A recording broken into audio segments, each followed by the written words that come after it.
When you stop sharing, okay, you stop receiving what is yours. Okay? At the moment you are saved, God gives you an oil, anointing.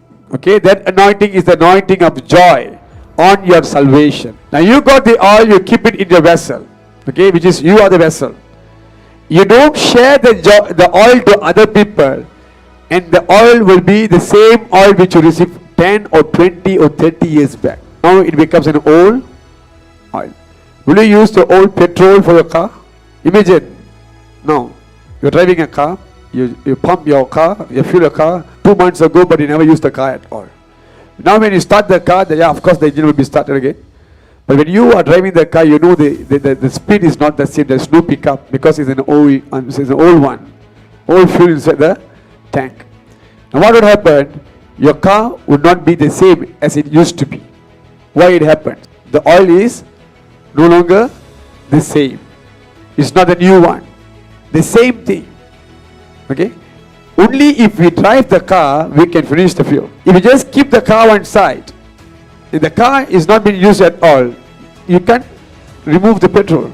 It will remain the same thing with us. The oil that God has already poured upon us, we never share to people. Only if we share to people, we receive the new oil. In other words, new grace. Many Christians are living with the same old grace. Why? Don't have the heart to release it. Don't have the heart to share it. It's like, I'm saved, that's enough. My name has been changed, that's enough. I don't care about others. When you fail to share about Jesus to your neighbor, you are breaking the second great commandment, which is love your neighbor as you would love yourself.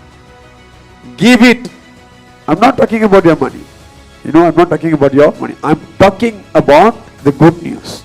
You had a good news, you keep it to yourself. Okay, you have a good news, keep it to yourself. You know Jesus is your healer, you don't share to people. It's all in your heart.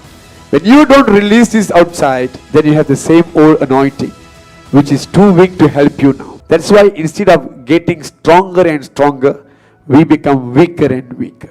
For you to understand another way, let's say you have a saving about 5,000 ringgit. For example, maybe you can have 50 or 60, 100. It doesn't matter. We start with 5,000 first. When you have a 5,000 with you, you see there's someone who is in need. Okay, you want to help them, the poor people. You can just take 100 ringgit from that. Now you have balance of 4,900. That 100 you use to get from some groceries and help them. Okay, God who sees that, He will multiply that to be 10k. And again you use that to bless someone who's in need. It will multiply to be a 20k, then 40k, double, triple, that's how it will go. But if you say, no, this is my saving, I don't want to take it at all. Forever it will be there. Maybe in the bank, you might have another 1,000 ringgit of interest, that's it. So all together 6,000, which is big now, you tell me. This is the same thing that happens in the spiritual realm. Okay? When you release the anointing, God gives you the new anointing. We can never use the same old anointing. We need the new anointing. For that, we need to open our mouth, share the good news.